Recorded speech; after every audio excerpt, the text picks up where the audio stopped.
Hi, boys and girls. Today's lesson is about flow diagrams. Now, if you feel a bit tired sitting here now, please pause this lesson, go drink a sip of water, get something to chew on, get your pen and paper together, because this is a lesson where you really have to think carefully. And it might be quite difficult because we're going to work with the rule again. And we're going to use inverse operations quite a lot now.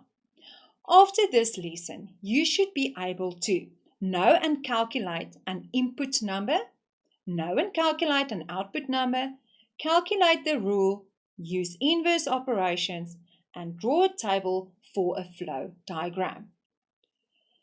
What is an input number?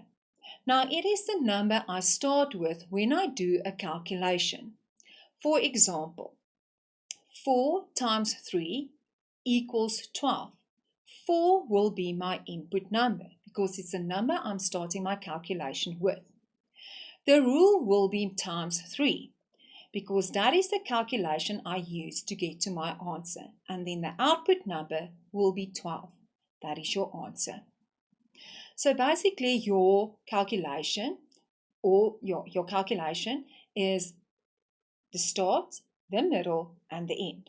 The start is your input, the middle is your calculation or your rule, and then you get your end, which will be your answer. Inverse operations are what we are using when we don't have the input number and we need to get it, but we have the output number. Then we use inverse operations. Flow diagrams, when you did it in grade 3, you talked about a spider web. But now you are in intermediate phase and you're not a junior anymore. So now we use the proper mathematical term and we talk about flow diagrams. Here you can see that's why you talked about a spider web because it looked like a spider. But here you can see with the flow diagram, I just want to show you. All of this will be your input numbers. That is your input, the number I start my calculation with.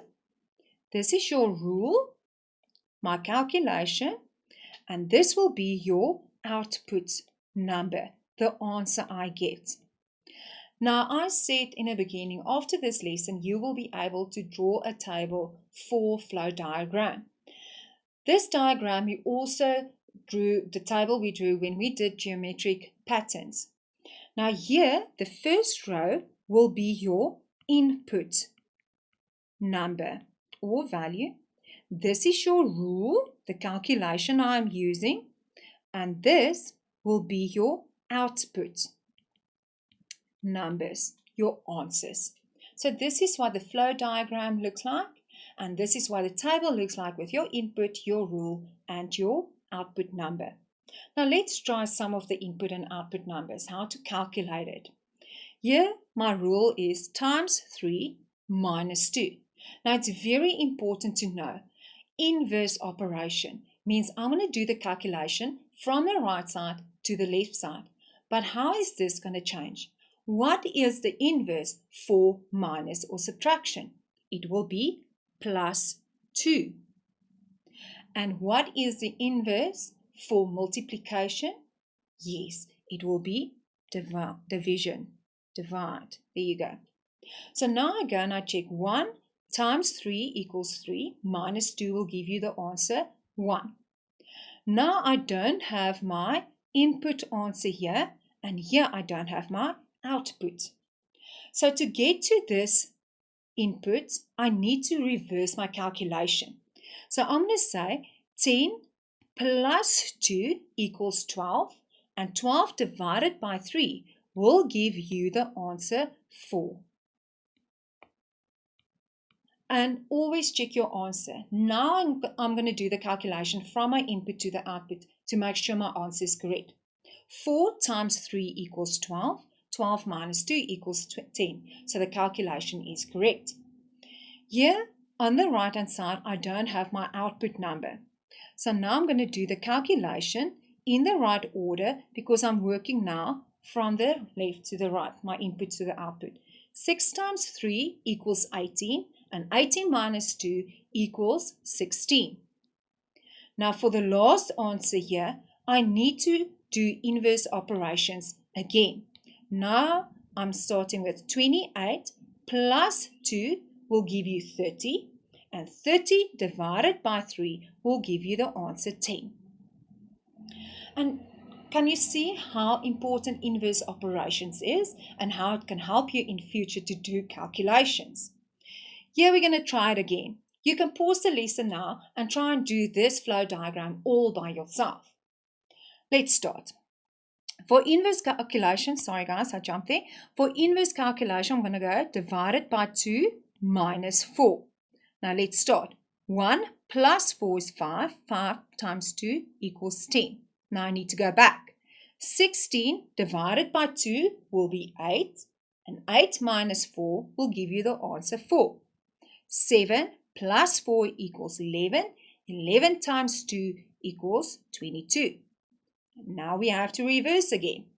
40 divided by 2 will give you 20. And 20 minus 4 will give you the answer 16. And that is how you use inverse operations when you are doing the flow diagram. Here we left out the rule. Now when we did geometric patterns, I said to you, look at the output answer and see what's the difference every time, because that will help you to get the rule. Now here's my output. Just make sure your input is in the correct order. It's directly on top of each other, like 1, 2, 3, 4. It's consistent. That is consistent, so I can do the rule on this side. So it's going to be plus 1, plus 1, plus 1. If your input was like 1, 3, 8, 12, you can't do that, because then you won't have a constant on the right hand side with your output answers. So I've got plus 1. So let's go. 1 plus 1 will not give me 3, and 2 plus 1 will not give me 4. And when I time, let's use times, because I said to you, you can use it as time or multiplication or plus. So let's go. 1 times 1 plus 2 will give me 3. Test the rest of your answer. 2 times 1 is 2. 2 plus 2 equals 4. 3 times 1 equals 3. 3 plus 2 equals 5. So that is correct. But what do you see here? Do you remember the rules? With times with 1, the answer stays the same. So actually you could have taken out, it's not wrong to say times 1 plus 2. But you can only write plus 2 for your rule, because anything times 1 stays the same, which means my input number will stay the same. And let's test it. 1 plus 2 equals 3. 2 plus 2 equals 4. 3 plus 2 equals 5. So you have two rules you can write down. You can say times 1 plus 2 or just plus 2. Let's look at the next one. Here I've got also a constant, so I can do it here. Plus 3, 8 to 11 is plus 3. 11 to 14 equals to plus 3. So now let's go. 1 times 3, say plus 2, because 1 times 3 equals 3, plus 2 gives me 5. Now I have to test the next sequences. 2 times 3 equals 6, plus 2 gives me 8. 3 times 3 equals 9, plus 2 gives me the answer 11. So that rule is definitely working. So boys and girls, that is the flow diagram for you. Make sure if you struggle with the rule, you can draw the table. That will make it maybe easier for you. Please remember inverse operations. If you don't have your input value, you can do the calculation from the right hand side, from your output to the input. I hope you enjoy this lesson. Goodbye, boys and girls.